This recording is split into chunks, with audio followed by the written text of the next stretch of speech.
Welcome back to another episode of the Resellers Mindset Podcast. My name is Mike, also known as the Used Book Guy on YouTube, along with my friend and fellow full-time reseller, Johnny B. We help people start and grow their reselling businesses from the ground up. We also have a weekly Zoom call and private Discord for all YouTube members. Head on over to youtube.com/usedbookguy to join the channel and gain access to the full-length podcast, Zoom call, and private Discord today. Let's get into this week's episode. What is up, everybody? Welcome to another episode of Resellers Mindset Podcast. Mike alongside the beard, Johnny B. Will you ever shave that beard? I've been thinking about it lately. Whoa. He might be a changed man for those watching over on YouTube. I mean, I've never seen you beardless, so that would be, a crazy, maybe I look like welcoming I'm 20 years old if I shave it, because this is where all my gray is located. It's in the beard. So a little bit in the hair now. I'm starting to get a little in the hair, but yeah.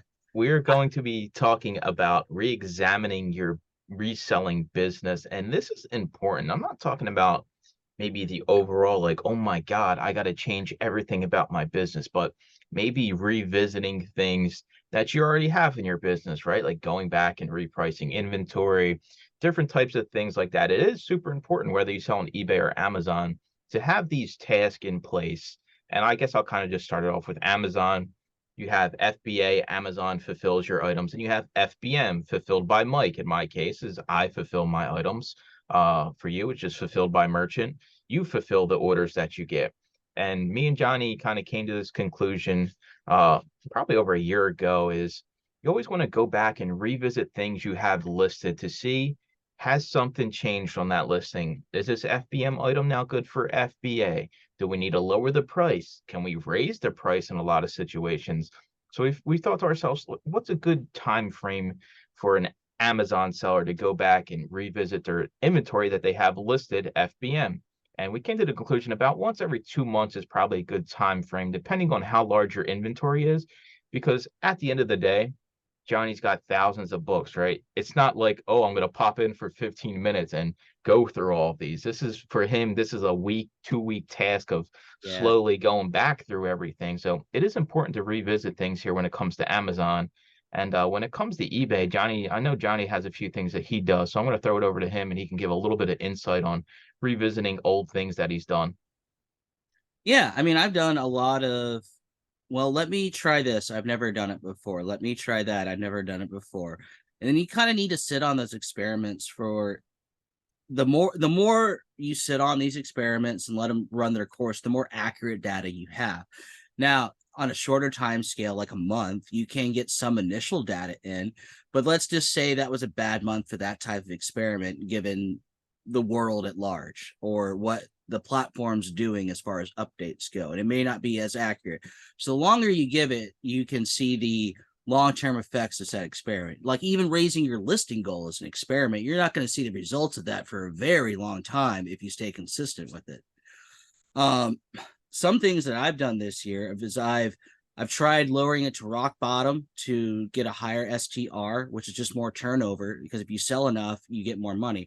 I've tried it on the other end where I've raised them to, well, in some cases, 10 to 15 times more than what they're worth to see, okay, I'm selling less, but I'm getting about the same amount of money. That was the result of that experiment. But then again, you're storing this stuff and it's just going to continue to build. And then where I initially started was I was kind of somewhere in the middle of these two. So, and dialing the knob here, dialing the knob there until you've got it fully dialed in takes an exorbitant amount of time. It's taken about 2 years to see everything. I don't think there's, unless eBay adds something in new, I don't think there's an experiment I can run right now that I have not tried. It's tough because, like what you said, you have to give something a real shot. I think this doesn't even just apply to reselling. This is like one of my like life quotes, right? You can't really quit something if you never really gave it an actual shot. And an actual shot is actually doing everything you're supposed to do and giving it a certain time frame. And it ain't no day, it ain't no week, it's not a month. Especially with reselling, you have to give things a season. Give it 3 months, give it a serious shot. All right, you're going to make this change. I know what happens here Because everybody needs the instant gratification. If I'm going to up my listings, Johnny, from 5 to 10, then I immediately better be selling double by the end of next week, or this is stupid, right? That's the initial reaction you get from a lot of people. And I do think there is so much to be said about giving something the right amount of time to see if it actually works. Like even in promoted listings, I've cranked the knob on that hard. And I'll admit, I didn't like what I was seeing as far as dollars back. And I ended the experiment pretty soon, days, not even a week. And it was like, huh. So I'm getting a lot more traffic, but am I selling more? It wasn't looking that way. So I ended it pretty quickly. Also, the net dollars back wasn't that great. I mean, I did some number crunching before I pull down that lever because that does affect my take home money, but actually seeing it, the actual data, not Excel math data, which is pretty accurate, it was like, I'm weighing the outcomes. I'm not really selling more. It's not really worth doing. But I didn't give it a long enough shot, to be fair. That was one of the experiments that I kind of wish I'd give it a little bit more time, and I'll be fair to myself, and like I didn't give it enough time. I've had a few of those as well. Lots of books. I tried that route, lotting books up, different sets, Yeah. buying every Harry Potter I see for under $1 at the thrift stores and building sets. I think there is a model where that can work, but for my specific business at that specific time, it's just not worth it, right? And I think this is kind of, what's your time look like, right? Are you part-time? Are you full-time? What interests you? What are you seeing out in your stores, right? Because I can't all of a sudden want to be the lot guy if I'm never seeing Harry Potter's, Hunger Games books out there. As much as I want to be the lot guy, you have to play to what's available to you. You can't just magically all of a sudden, I can't magically be the video game guy because I don't have the video game. So like, Yeah. it's one of those things. It's a balancing act where maybe something interests you. Maybe it's a different category altogether, right? Maybe I sell books and I'm really into trading cards, right? I want to be a Pokemon seller. So where can you fit this into the business to where you're not taking away from the business that's actually working and making money? I think that's a huge thing because a lot of people are like, oh, I want to try this. I want to do this, and I want to be the Pokemon guy, and I want to be the sneaker guy. And I think what happens, you just become wishy-washy on everything, and then that's the end of the used book guy. Yeah, and it even applies outside of like eBay and Amazon, like even my storefront. We were very, let's not organize a darn thing and let's let it rip. But I noticed if I take a few minutes here and there, or I have a volunteer use her time to organize a little bit, I get a prime example of this. We put all the Westerns together on a shelf once to see what happened. Well, with that day, somebody put them all in a box and they walked out the store, which got me space, which I could put more desirable per item books out. But there's some labor that went into that. I think that's a big takeaway with me on the storefront. And I know I'm only talking to 1/100% of you out there, but you got to treat every aspect of your business with excellence, even the lowest profitable thing, other than like cutting that lowest thing off entirely, getting rid of it. But if you're making it part of your business model, you got to treat it all with excellence, from the highest making thing to the lowest making thing, because the little things matter. Every step along the way that you put into those things matter in the grand whole, because maybe one day this becomes more profitable than this thing over here if you put in the time today on it. You waste more time doing things half-assed too, right? Because I'm Yeah. gonna attest to this right now.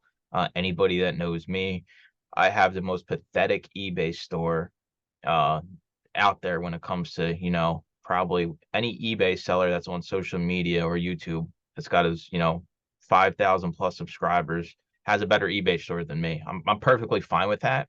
And what I realize is, Johnny, if I sit down and I say I'm going to take today to do eBay, it's the most unrefined, slowest process. And I finally realized this currently is a waste of my time. I can spend my time better in other places of my business and make money. Now, down the road, maybe something happens, maybe I can revisit that. But if I can't sit down and dedicate the time to do it correctly, it just doesn't make sense to do it at all. Because what happens I here, and agree with this, that. yeah, it's a lot of reselling businesses. They don't do it right, and they just waste time. And all of a sudden, you didn't do anything right. So you just wasted your time, because if you don't do it right, it's not going to sell. You're never going to get the traffic, no matter how much you promote or this or that. So it was, Yeah, yeah, I I mean, mean, I can go over to Etsy right now and have a kick-ass Etsy store if I put in the time and did it right. That's the thing, doing it right in an exorbitant amount of time, because Etsy's a lot of work to make that look right and to get customers. I have an easier life with eBay and Amazon than I would on Etsy, because if I were to do Etsy full scale, full time, it would be I would probably be going to bed at like 2 a.m. every night, because you got to make the lots, you got to do the fancy packaging, you got to do the fancy wording, you got to make it all look nice. I respect Etsy sellers a lot more. I know we kind of make fun of them from time to time, the community at large, but those guys work hard too. They really do. I don't think there's anything wrong with that style of business as long as that's what you're going to do with excellence, right? Yeah. If that's going to be the route you want to go, it's perfectly fine to, I guess this will kind of take us into like transforming your business almost into a completely different business. And this happens a lot, right? People start selling books, and especially on Amazon, books are like the gateway drug. Everybody moves on from books to sell something else, right? And it can be the same with eBay. Maybe you start selling, books, and all of a sudden you're like, well, I enjoy selling books, but I would really, really enjoy if I sold vintage t-shirts, if I sold, lamps, something like that. And there is something to be said about just because you sell this thing today doesn't mean you can't change and become something else tomorrow, but you have to give yourself the transition period of, and this kind of goes for like being an eBay and Amazon seller, right? Or like going from one platform as your focus to the other. Yeah. You got to give yourself runway to get there so you don't lose anything from the thing that's making you all the money today, but you're slowly growing this to replace this thing that you no longer want to do, or the platform you no longer want to sell on. Right. I mean, even myself, I took a hard look over the last few months of the two platforms I'm on now, including the storefront. And we'll be making some changes over here on our end next year. It'll probably be more Amazon focused than eBay focused. I won't go into exact details on it, but knowing your numbers, I mean, we talk about that a lot, looking at it and the scalability of it. I know the scalability on eBay. I know it very well. I know the scalability on Amazon now that I've had a new data set. Now, Amazon could change the rules on us at any point, and then you make an adjustment, and then maybe, okay, based off this adjustment, yes, we're keeping Amazon in, but we're going to put more of our efforts back on eBay. And then next year it's the reverse. So it's just kind of a pendulum swinging effect kind of deal. And let's complicate things. Like, I mean, I've talked about going into Walmart. So maybe Walmart's producing the most money after I've had some time. Again, time. This is all about a time game to examine the numbers and what it's producing. Oh, Amazon was number one. Walmart's now number one to me, and eBay's at the bottom here. And then the next year, the musical chair effect happens. So you got to adjust with. I think it was actually Tech who said this, and he's like, "What platform are you making the most money on? That's where your most of your efforts should be going. You got to examine that. If you're making Oh, more money on eBay, go to eBay." yeah, and a lot of it, really depends on what you sell. And I kind of took the approach of, yeah, I have an eBay store, but like I basically do I send my stuff off to somebody else that thinks it's worth it to sell on eBay, and then I take a cut of that. So, Yeah. um, it's one of those things where there are ways where you can be involved in platforms, and you just relationships, right? We always talk about this is, transforming your business can also be based on a relationship you find or come across, right? If all of a sudden I have this relationship with a recycling company, and they say I can get all the books I want for the rest of my life for 2 cents a pound, all of a sudden you got to step back and say, okay, I can get an infinite amount of these products, whether it's books, CDs, DVDs. What sense does it make for me to change my business or pivot the way my business currently is? Maybe that's a price point, right? The big thing with eBay is we want to list things for me that are at least $20, right? I'm going to not list anything that's under $20. So maybe if you have this infinite amount of cheap books or even free books, you Yeah. can lower that a little bit if you're fine with putting in the extra time on the back end, because as you lower that, ASP, you're going to have more items that you're going to have to prep, list, customer service, pack and ship. So there are balances to kind of changing who your business is today into something else. So like, let's kind of go down a rabbit hole here, right? So you got to pivot out of books altogether, media altogether. Hmm. Where are you going and how are you doing it? So no books, no media. I would probably go. I wouldn't do clothes because even though that's in abundance, Nah, I ain't doing clothes. No shot. I'd probably go something more commodity based, upper end. But it's still like desirable, like maybe not antiques either. It would probably be the equivalent of like maybe I'm a pocket watch seller, but my pocket watches are $200 ASP. I wouldn't be doing the bulk game anymore. Or maybe I am, and I still end up with a lot of junk watches. What do I do with those junk pocket watches? Or maybe I go tools. I know we have a big tool time seller in our group actually. Um, and maybe I'm just the tractor tool guy. I would go something higher end that people buy, but it's not everybody that buys those things. It's a smaller buying pool, but a bigger margin for those buyers. That's the route I'd probably end up going. Because right now I'm in the bulk game. I have low cost of goods, but my rate of return is huge, huge. But I'd probably go the other end of the spectrum if I were to not have access to media anymore.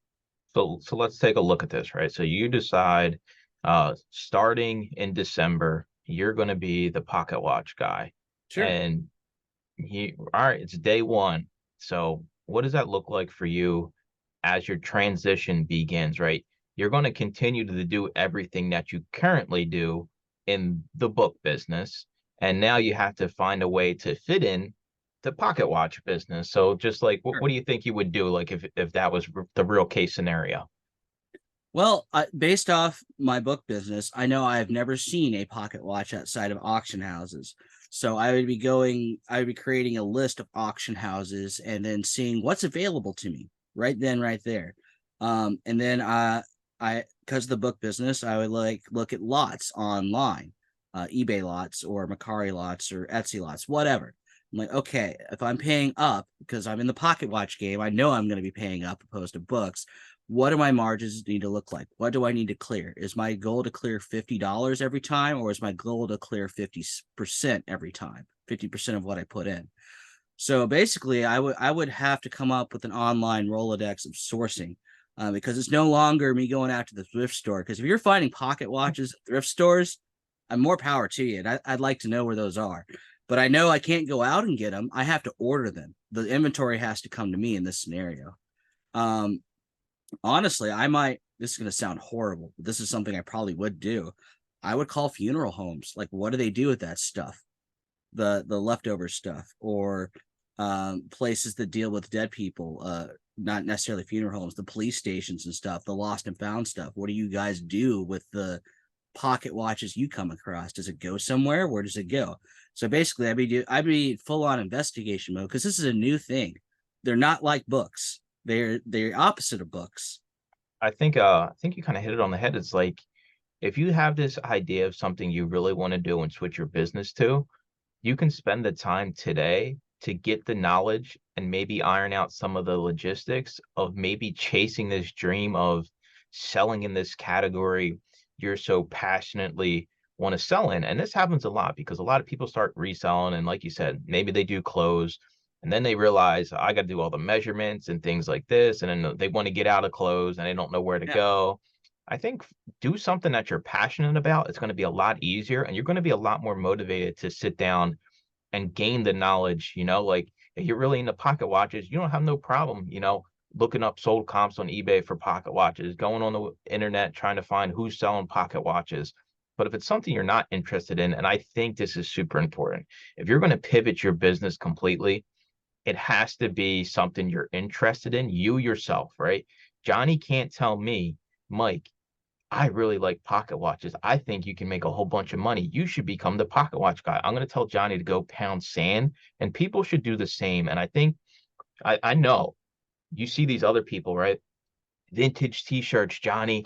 Oh my God, there's so much money to be made. And they get in their head that, well, forget cleaning shoes and selling shoes. I want to do vintage t-shirts because look how much they're selling for. Yeah. That's not, you shouldn't base your decision based off of somebody else's successes, and just especially the successes they're only showing on the internet. Like that's really no matter what the business is, they're not showing you the downside of selling vintage t-shirts, selling books, selling stuff. It'd be fun, and I would have no way how to do it.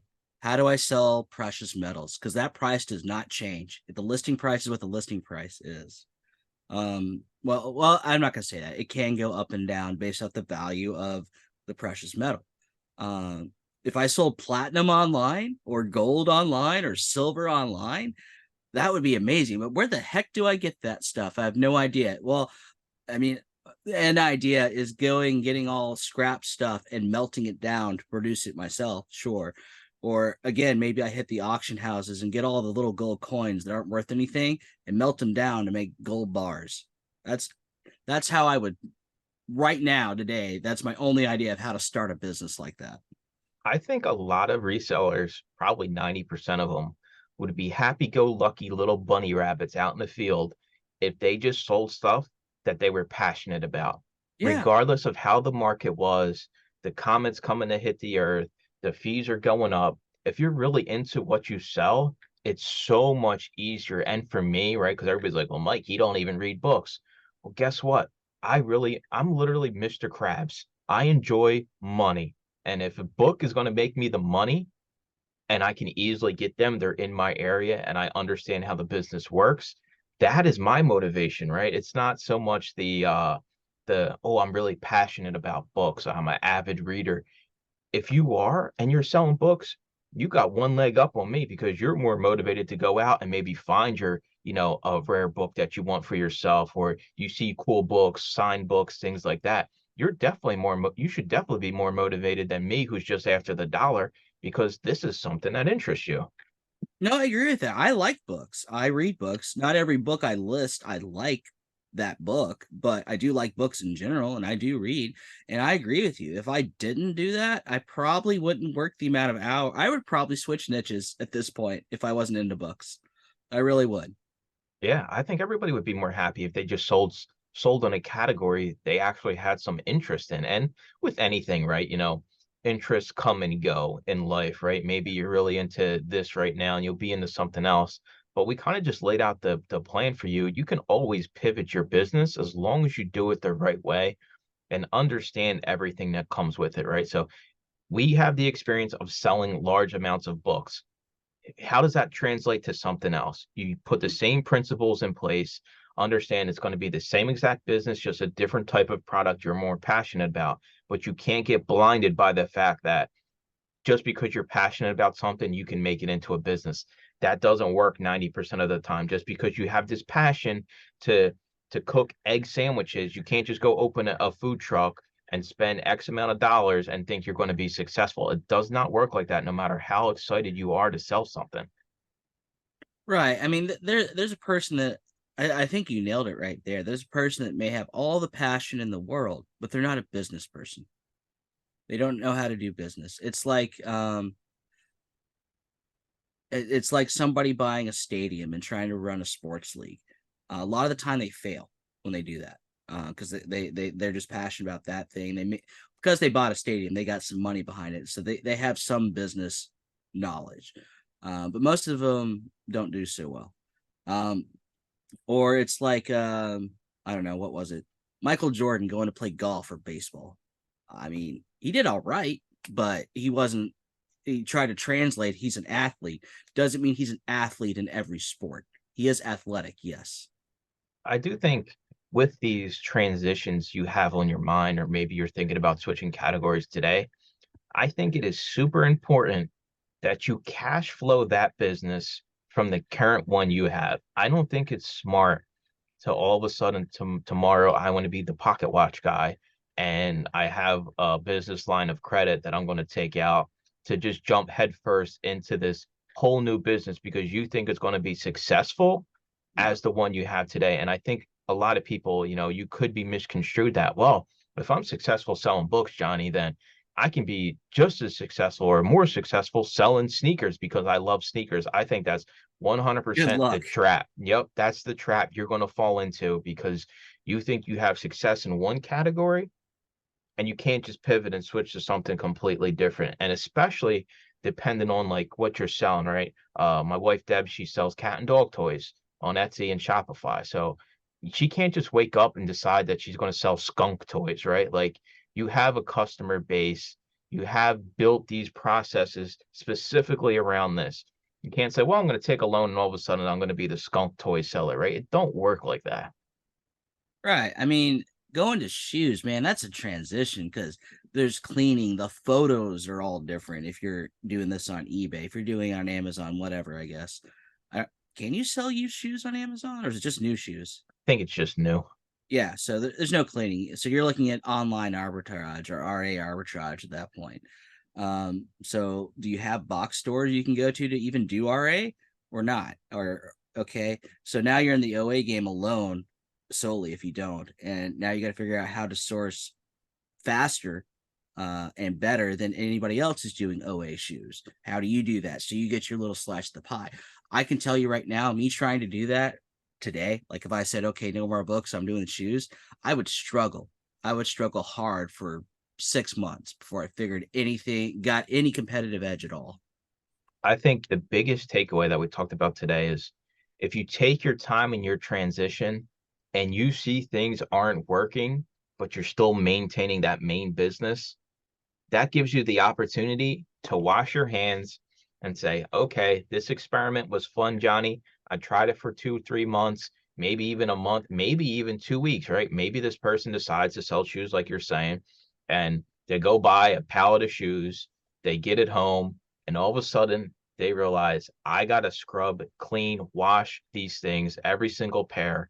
And you quickly realize that this isn't going to be the life for me. By maintaining that business you originally had, you can easily walk yourself back and rethink maybe, okay, this was a mistake I made. I paid $300 cash. I'm out of that money. It was worth a shot to see if it was something I was into. But the problem is people don't look at it like that. They need to jump from books tonight to shoes tomorrow. There's no transition period of seeing if these experiments work. And I think like it's so weird because if we look back, like me and you talking years ago, like we always had some kind of weird experiment going on in the Oh yeah. background, right? Like we always had like, We used to call oh, each other like every other day. It was good. like what are we trying here? What are we trying different? How Yeah. long are we going to give it? And a Or lot of or it, I need that reality check from each other. That was another thing. Like, is this stupid? And I'd be like, yes. Or no, that's great. You should run with that. yeah, or if we're on the fence, we're like, well, give it a shot, see what happens over X amount of time, and then we can go from there. There never was something like, oh, I'm going to change all this overnight because I would say it was stupid, or you'd be like, no, that's stupid, don't do it. Why are you making such a rash change? But I think when people don't have the results they want, they're more inclined to just jump in sight unseen. Who knows if there's sharks in the ocean? I'm just going to jump in because I'm not getting the results I want. I do think that's wrong because you can revisit your business and tweak things, and all of a sudden that same inventory you have sitting behind you on the shelf is now selling, right? So Oh yeah. there's a lot to be said about changing your current business versus trying to completely go to a new one and all of a sudden change your whole identity overnight. Right. Like my brick and mortar store. That was a huge experiment. Very great experiment. But if I didn't have good eBay inventory and good Amazon inventory walking in my door probably on a daily basis, we're not talking truckloads. Well, sometimes we are, but not having truckloads of stuff dropped in every day, I probably would have shut it down and like, okay, I'm getting my storage back. This didn't work. Nobody ever came in, or I get one customer a week. There are some issues going on with this experiment because I'm pretty sure more books are coming in than are leaving. So it's how do I make them leave on a more frequent basis just because I have finite space. So it's either get another space or figure out how to make them leave. So current experiments can be tweaked to make the final experiment reality. And again, that all comes with time and learning and trying new things out, failing at those new things, and trying another new thing. The dumb idiot Johnny B reseller in an alternate universe that wanted a storefront would have went down to the local town and rented out a retail space for $3,000 a month for a 3-year lease. That would have been the equivalent of what we're talking about, right? He said, okay, I have the space. How can I make this work in the current space that I have? How can I see if this actually makes sense, if I'm actually going to get results without spending, all this money? But the reality is, most people are going to walk downtown, rent out a space for 3 years, and then they're not even going to be able to cover the rent 3 months in, and that's the end of it. And I You're just think, like, you're bleeding yourself dry at that point. I mean, if this produced enough to warrant, if I had a standing line every morning when I roll up to the shop, which I don't, okay, maybe that retail space makes sense in alternate universe Johnny B number 3. But number 2 and number 1, no. Well, number 2 tried it and he failed and he's out of business. Number 1 over here, he's in business still. yeah, Number 3, he's making Scrooge McDuck money, and I wish to be that guy. you can always try to find ways to implement your new ideas without putting everything on the line. You don't have to take these crazy risks to see if something works. Yeah. You can easily try something on the side. And listen, if you're passionate about it, I say this all the time because there's a lot of part-timers that either sink or swim. And I think the ones that swim are the ones that are, well, I want to get out of this job and I really enjoy what I do. So I have no problem after working a 10-hour day, going to the thrift store or listing some items. And the people that don't survive are the ones who are just like, well, I don't know. I really kind of just want to make a little bit of extra money. I really don't care what I sell. If I don't sell anything, like, you have to be willing to, if you're passionate about it, you got to put in the time, right? I built this business up while I was at CVS, 50 plus hours a week. I got it to a point where I was making the same money reselling as I was at CVS. On the side, there was no 5 days a week going out and thrifting. This was, well, I just worked all day. Let me see if I can talk Deb into actually going to the thrift store with me, even though I worked 50 hours this week. So it's like, if you're really passionate about something, you can make it work. And that's how you kind of can tell if it's something you really want to do. And are you willing to put in the crappy hours, the crappy time, give up some of your free time? Maybe you don't watch Netflix, maybe you don't play as much video games, this or that. That's really going to be the test for you personally to see if this is something you really want. Right. I mean, I was running 2 businesses when I started eBay. And then once I figured out what I really want to do with eBay and I saw the money coming in and the compounding effect it had, I left my 2 other businesses. I could have stayed. I was making good money. And I took a little bit of a haircut when I started, but I quickly did not after a period of time. But I knew what it was doing and it was repeatable. That was the key. It was repeatable. It wasn't a one-off month where I made a lot of money. It was several months before I made my decision to give my notices, essentially. All right, we're going to wrap it up here. I think the big takeaway is you can always reinvent yourself as a reseller, whether that means reinventing the current inventory you have or switching to a whole different category. There are ways you can get out of, being down and about. Maybe you don't enjoy what you're selling. You can transition to other categories. Just make sure you lay out the same plan that you had when you built your initial business up, right? How does it translate to that other business? What can I do? What kind of time frame? We talked about giving yourself a real shot. A week, a month is not a real shot at a new experiment. No matter what platforms you're selling on, we're looking at 3 months, maybe even 6 months, depending how crazy your idea is, to see if this makes sense. But you have to maintain your income over here before you jump over there. This still has to exist for you to be able to try this other thing out and try this other business. So as always, we appreciate you listening, or if you're watching over on YouTube, and we'll talk to you in next week's episode. Thanks for listening to another episode of the Resellers Mindset Podcast. Today's full episode and all previous episodes are available to all YouTube members, along with the weekly Zoom call and private Discord. Head on over to youtube.com/theusebookguy and consider joining for as little as $2.99 a month.